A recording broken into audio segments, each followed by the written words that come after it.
Dá para ignorar a cultura organizacional na hora de planejar?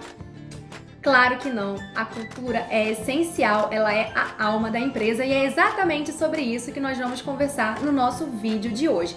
Os desafios da cultura organizacional na hora do planejamento de comunicação integrada.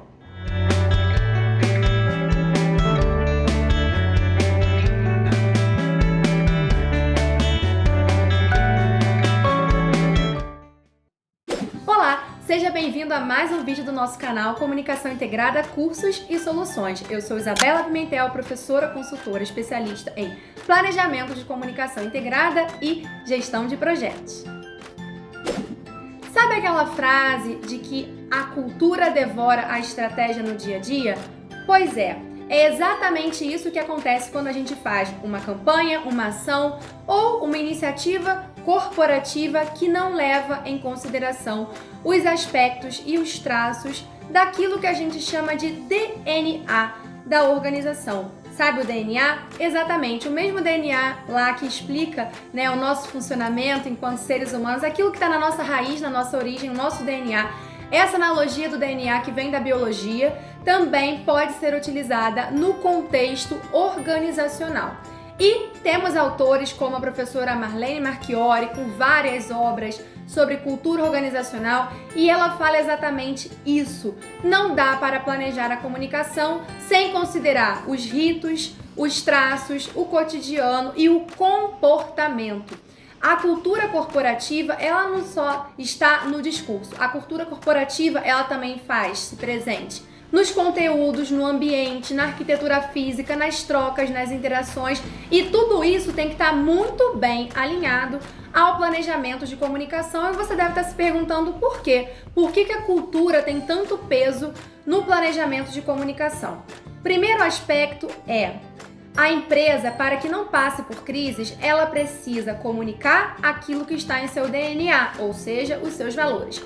Para que o posicionamento seja forte e autêntico, a empresa precisa fazer, agir e comunicar exatamente aquilo que faz parte do seu dia a dia, ou seja, primeiro eu faço e construo reputação e depois eu comunico. Não adianta eu comunicar uma coisa só porque está na moda e depois isso vira à tona de que era falso e que a empresa não tinha nenhum programa, nenhum projeto sobre isso. Então, a cultura nos ajuda a garantir um alinhamento entre comportamento, diálogos, posicionamento e aquilo que a empresa comunica.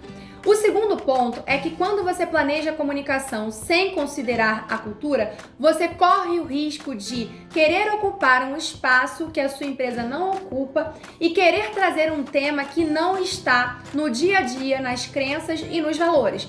Um exemplo: a empresa faz uma bela campanha de diversidade e no dia seguinte sai na imprensa que o porta-voz fez uma ação, uma postagem que vai contra o respeito à diversidade. Então, não adianta a comunicação e a estratégia irem para um lado e a cultura, o DNA, os valores, comportamentos e atitudes irem para o outro. Quando ocorre essa falha, essa fissura entre o que a empresa faz e o que a empresa comunica, ocorrem crises, riscos, danos reputacionais e um fenômeno que a gente chama de dissonância cognitiva. Então, se a sua empresa está atenta à cultura organizacional, se ela trabalha os valores no dia a dia e para isso é vital uma parceria entre a área de comunicação, liderança e gestão de pessoas, você não pode jamais ignorar os traços culturais na hora de criar um planejamento de comunicação e os seus derivados, como planos, iniciativas, ações e campanhas. Então, não esqueça de que é vital o olhar para a cultura antes de pensar em plano, post, ação, live.